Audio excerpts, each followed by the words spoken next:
सुप्रभात बच्चों। और बच्चों, आप लोग कैसे हैं? स्वर्णिका हिंदी पाठमाला में आपका पुनः स्वागत है। तो बच्चों, आज हम कक्षा 7 में 18वां पाठ पक्षियों की अजब दुनिया के बारे में पढ़ेंगे। तो बच्चों, आप सभी ने पक्षियों को देखा और सुना होगा, है ना। पक्षी ज़्यादातर कहाँ रहते हैं? पेड़ों पर रहते हैं और क्या करते हैं? लंबी लंबी उड़ानें भरते हैं। यदि पक्षी ना होते तो क्या होता है? ये आकाश कितना सूना होता, है ना। परंतु हमारी जानकारी में जब आकाश परिंदों की उड़ान से भरा पूरा होता है तो कितना अच्छा लगता है ना। आज ये आकाश, वृक्ष और मकानों की छतें उनकी प्रतीक्षा में आंखों में सूना पल लिए हैं। क्यों? क्योंकि पक्षियों को मार दिया जा रहा है। इस कारण आकाश सूना होता जा रहा है। रंग बिरंगे पक्षियों के रंग बिरंगे करतबों से कितने चिढ़ हो गई है लोगों को। फिर भी हम जाने अनजाने में इन निहित पक्षियों के घोर शत्रु बन बैठे हैं। हम चाहते ही नहीं कि वे यहाँ वहाँ अपने रंग बिखेरें, और कुछ नहीं तो पिंजरों में उनकी सुंदरता, उनकी चुलबुलाहट और उनकी चंचलता को कैद करके उनकी गति पर जैसे ताला मार देते हैं। ये संभवतः इसलिए होता है कि मनुष्य ही सभ्य जाति है। मुझे पक्षी सदैव प्रसन्नचित और ऊर्जा से भरपूर दिखाई देते हैं। उन्हें ना कोई बीमारी होती है, ना बुखार होता है, ना जुकाम होता है, ना डायबिटीज़ होती है, कोई भी बीमारी या तनाव नहीं होता है। वे बस स्वस्थ रहते हैं, है ना।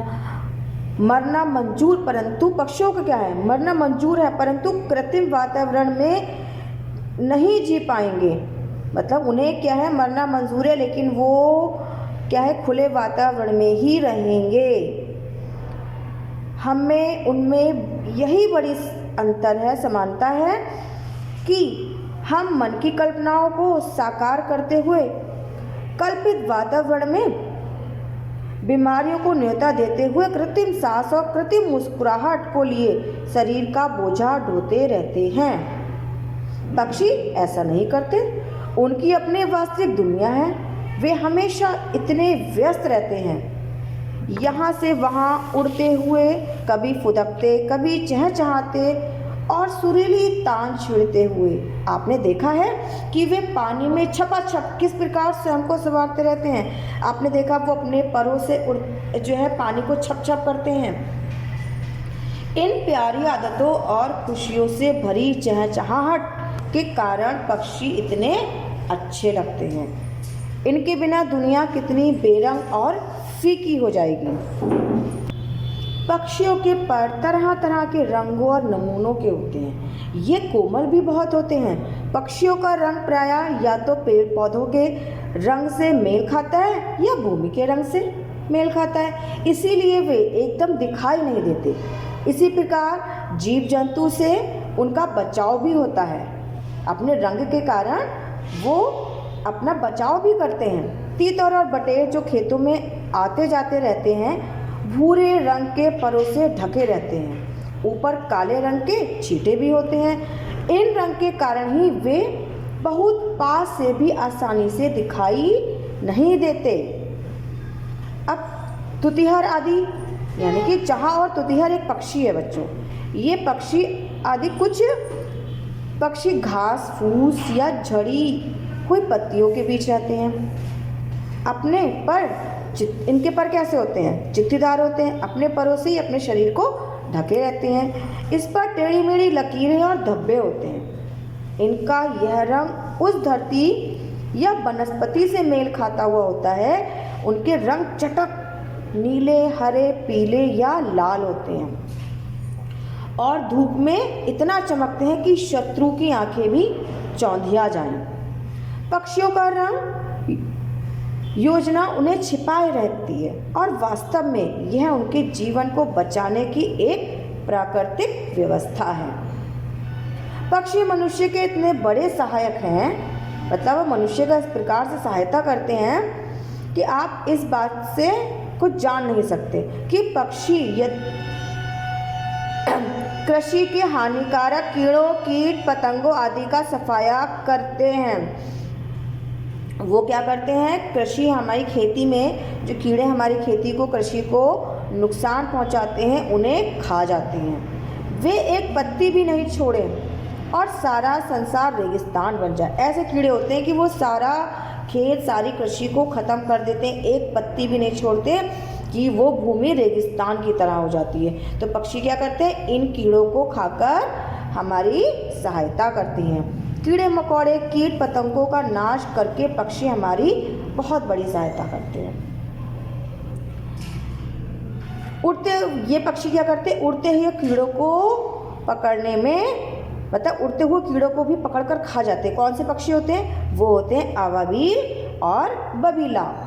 ये क्या करते हैं, इनमें इतनी क्षमता होती है कि उड़ते हुए कीड़ों को भी आसानी से खा जाते हैं। ये पक्षी बहुत सुंदर होते हैं, लंबे नुकीले पंख और 2 शाखी पूंछ होती है। वे अधिकतर उड़ते ही रहते हैं, मुड़ते मचलते, कलाबाजियाँ खाते, हर समय चहकते रहते हैं।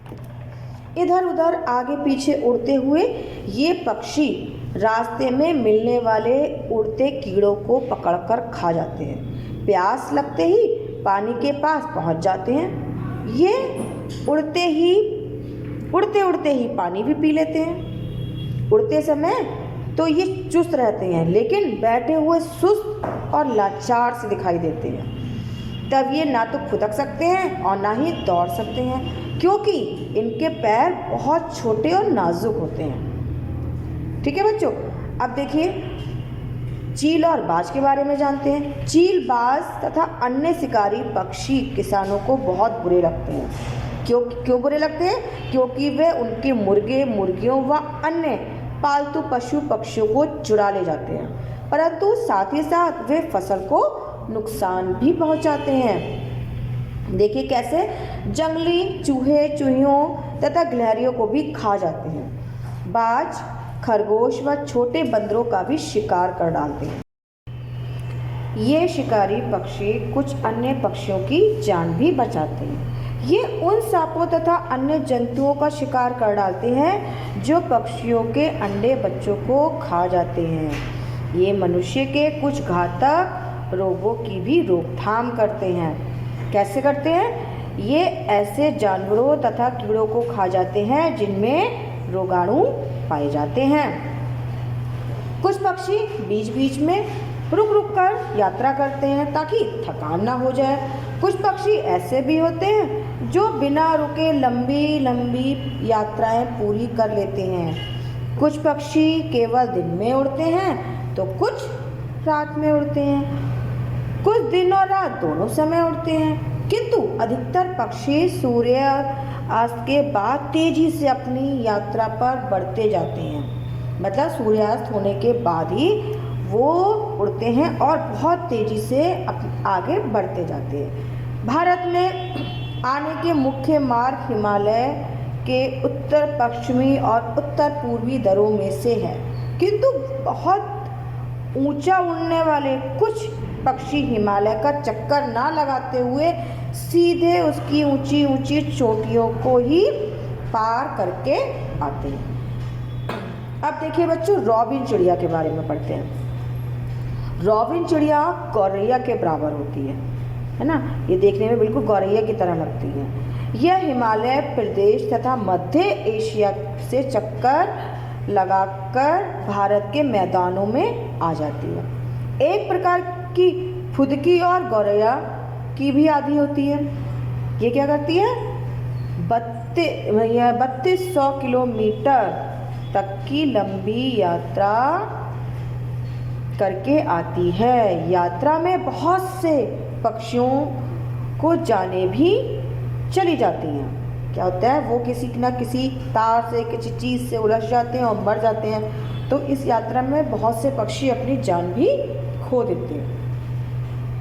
इस भारी खतरे के बावजूद पक्षी कड़ी ठंड और खाने की कमी से बचने के लिए प्रवास यात्रा करते हैं। प्रवास यात्रा मतलब लंबी लंबी यात्राएं करते हैं। पानी में जम जाने, यानी कि पानी के जम जाने से जल पक्षी भूखे मर, जब पानी जम जाता है तो क्या होता है, पक्षी भूखे रह मरते हैं। बसंत में वापसी यात्रा करने का मुख्य कारण ग्रीष्मकाल यानी गर्मियों का समय के ताप से बचना होता है। बसंत ऋतु में जब ये उड़ान भरते हैं तो क्यों क्या करते हैं, गर्मी से बचने के लिए। तो बच्चों, अब आपने पक्षियों के बारे में पढ़ लिया, कितने अच्छे पक्षी होते हैं, कई तरह के बहुत सुंदर सुंदर पक्षी होते हैं। ये अपने परों से अपने शरीर को ढक लेते हैं तथा शिकारियों से अपनी रक्षा करते हैं, है ना।